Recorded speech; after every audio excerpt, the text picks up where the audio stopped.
So the search is over. The One Ring has been finally found, and yeah, I was recording a video and was talking about this set and how difficult it is to talk about the Lord of the Rings set when literally so much of it is shrouded by the One Ring, which is kind of a flavor win for for Lord of the Rings anyway. But it was really annoying because it's like I want to talk about the set, but it was hard not to feel like I was being consumed by the bull crap of the One Ring, the chase card of all chase cards. And now that that's been found, which is crazy, it's finally been found. There's a couple things that I was actually talking about and theorizing about that no longer have been proven untrue. One thing that I always heard from a couple YouTubers was that a lot of people theorized that it was going to be in the gift bundles, and seeing how this was found before the gift bundles and essentially long before the gift bundles were gonna come out, that was not true. So it's interesting because I think we all kind of expected the worst out of Wizards and to be like, oh yeah, they're gonna be really greedy.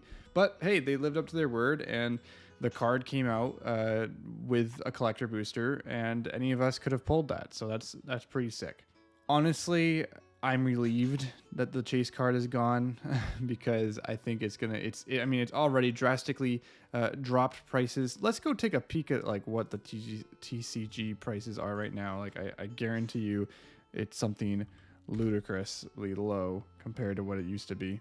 So remember, the collector booster boxes were at one point at a high of $478, almost $500 at one point, I think, to it now being a solid $400. So it's already dropped $100. And again, this has only been a couple days, and this is already dropping.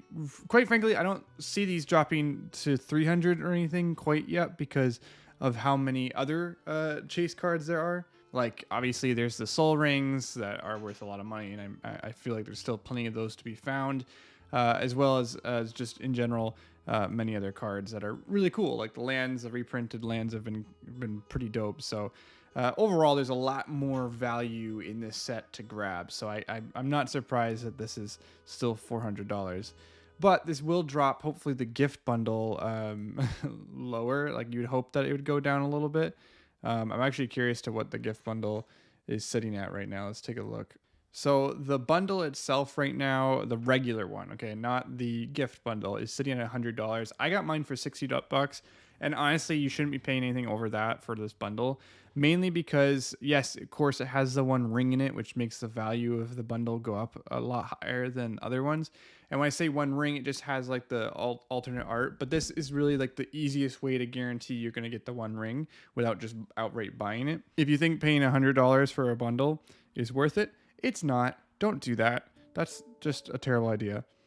Of course, there's also the gift bundle, which is the one that everyone thought that the collector boosters that were in those would carry the One Ring, and it was all this conspiracy. That's dropping down to $144.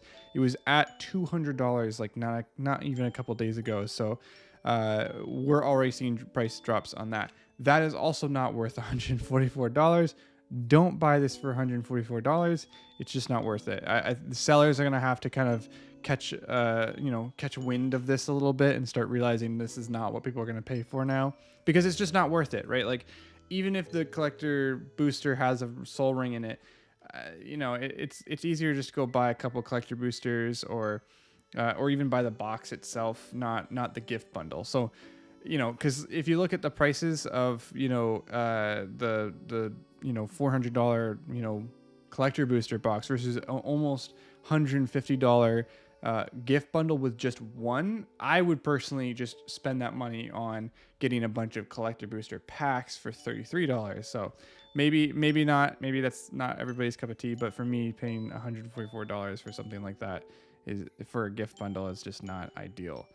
So I think what I wanted to get to now is what I meant to get to in the previous video. That video is not going to come out because of why does it matter now, right? It's old news that the One Ring literally was found the day I was recording that video. So rip me from making a video and then it figures comes out.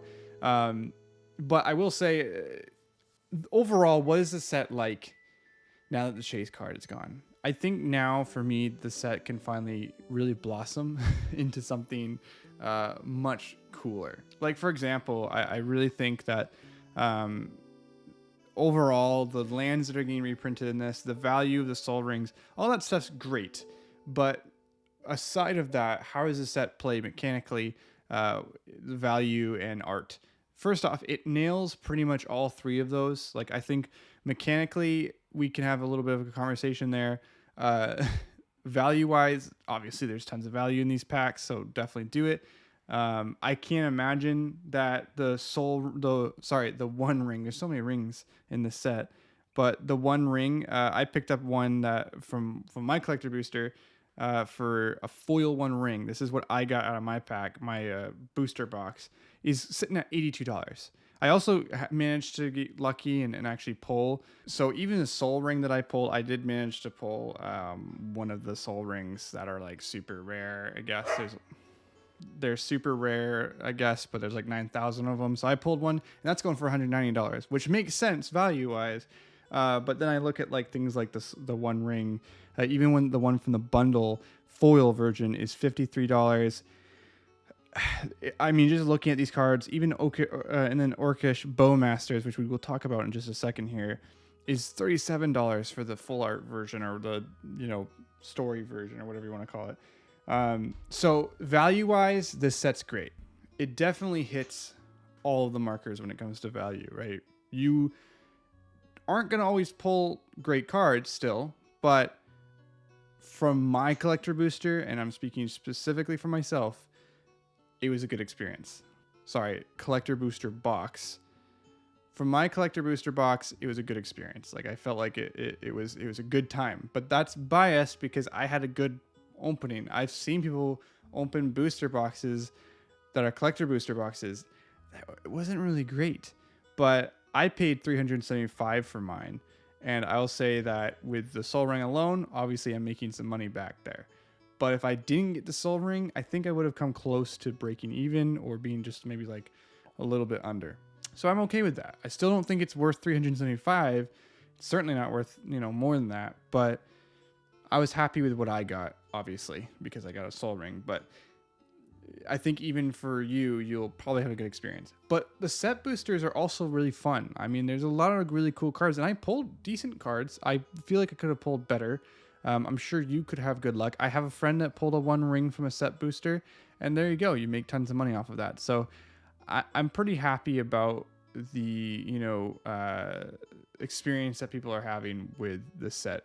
And honestly, I even pulled a Nazgul, which they shouldn't be worth money, and I think they will go down once the demand's gone. But I think that's going to take a while because you need 9 of them, and so there's just so much demand there.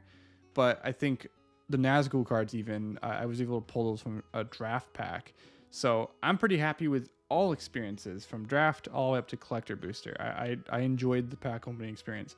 But again, you need to like Lord of the Rings, and that brings me to the art. I think the art is beautiful in the set. I love it. I'm genuinely in love with the art. I think the some of the designs are kind of lame, but overall, like, it's great. Like, honestly, I know that there's tons of controversy over certain cards not being the way people want them to be. Like, some people not liking how the sword of one of the swords looking. Some people didn't like how a certain one of the swords looked. There was a bunch of complaints. Of course, everybody didn't like Aragorn being black, but that's a whole different conversation, and I've already made a video about that. So if you want to go check that out, have fun, I guess. But overall, I enjoyed it. 90% of the art. Some of the art, I'm like, that doesn't seem like Lord of the Rings. It feels a little bit more like Magic, but that's okay. Like, it can be a little bit of both. But in many cases, there's just art that I'm like, dang, they just nailed it. That is Lord of the Rings. I'm so glad that we get to see that. I'm loving it. Mechanically is where I think we run into some of the complaints of this set. I think the ring tempts you mechanic and the ring bear mechanic, it's underwhelming for sure. It definitely doesn't feel like it's going to impact the game. But then again, I haven't really gotten to see how it plays out that much. I think in its own cube, which is, what the set is really trying to do, the ring bearer mechanic will be a lot of fun. There'll be a lot of different interaction with that and a lot of cool things that can happen. Like, I can see it working really well for hobbits and stuff. So obviously there's an element, but I don't like a mechanic that, like, it it creates the ring bearer system, right? And then the ring bearer system seems to be very much leaning towards hobbits or smaller creatures. But if you're running a deck that doesn't really do that as much, maybe has bigger creatures like the Nazguls are trying to make themselves bigger and bigger and bigger, it feels a little bit like, oh, so this mechanic's just not really that useful. But then ring tempts you affects other things, and then those things can do things. That's cool, but it feels a little bit kind of like, this didn't need to be here. I want it there. I want it in the game. I'm glad it exists. I'm glad it's not just some like cheap Monarch system. But I almost kind of was like, oh man, I kind of wish it was like kind of like Monarch, where you're fighting over the ring throughout the whole game, because it gives you a massive, boost, but also can give you a huge negative, right? I don't know. I what comes to mind is Xantcha in my mind, right? Like a card that, okay, I can pay this much mana, to draw a card, but it does damage to the person that has Xantcha. So it's like, okay, benefits the other you, doesn't benefit the person who has it.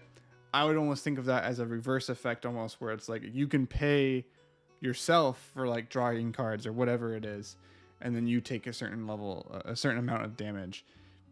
I'm not saying that's better. I'm sure that they've play tested it a lot. I'm not saying that my ideas are the way to go. I'm just a dummy. Like, I don't know what's going on. I don't know how to play this game. So I'm fine with them doing whatever they want to do. But for me, it felt a little bit like, I wish there was more here.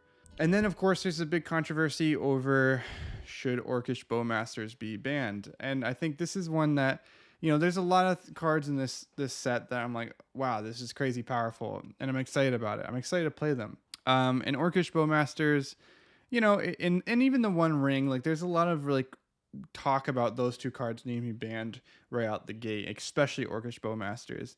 And I just think it's kind of ridiculous. I think Orcish Bowmasters is so good because it counters people who are drawing a lot of cards. And I think people don't like that because people like the freedom of drawing. I can't really think of too many. Like, there's, of course, things that do punish you for drawing. You can build a deck that punishes you for drawing cards, or punishes other people for drawing cards, I should say.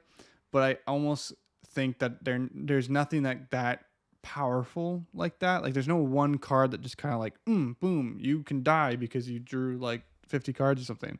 Like, I can see it really screwing up some people's strategies, and I'm fine with that. I think it's good that black has a response to blue. And, I think that's cool. I would love to see a Niv Mizzet deck versus Orcish Bowmasters. Like, I think that'd be hilarious. So maybe it's annoying and maybe it will, screw up the game, especially in the more CDH level stuff. I don't know. But I'm excited to see it, and I'd love to get to play it before it gets banned. I would really, really appreciate it if they didn't ban it right out the gate, because it's a good card. It's fun. It looks interesting, and it adds a different dynamic to things. The One Ring is just, it's fine. It has burying counters. It's going to kill you if you keep drawing cards. I think there's people who complain about that card. Just, I don't know what to say.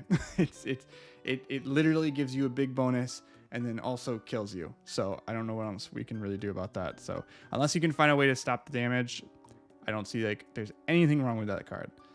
Anyway, I think that's my overall feel about it. It's a quick review. I had to shorten this video a little bit because I just fit a bunch more stuff in. But hey, I hope you enjoyed this video, and I appreciate you guys watching it. Be sure to subscribe and watch more. And hey, what do you think about this set? For me, it was kind of an 8 out of 10. That's what I was feeling, a light 8. It could have been a 9. It could have been a 10. I think they're missing a couple things in certain areas. Like, I wasn't a big fan of the lands, even though I get what they were trying to do with the lands. I appreciate what they were doing with the lands. I don't think the art's bad, and I'm definitely going to add it. But there's things like that just like, why? There's certain cards that just felt lame. But anyway, overall, this set was great. But there was just things that bothered me, things I wish they did better. And going forward, I think the Universes Beyond sets are pretty cool, and this is a good addition to that collection of cards. I'm happy with it. I hope you're happy with it. Have a good time with it, and I'll see you guys next time. Sorry that you're not a millionaire. I'm also a bit sad about that.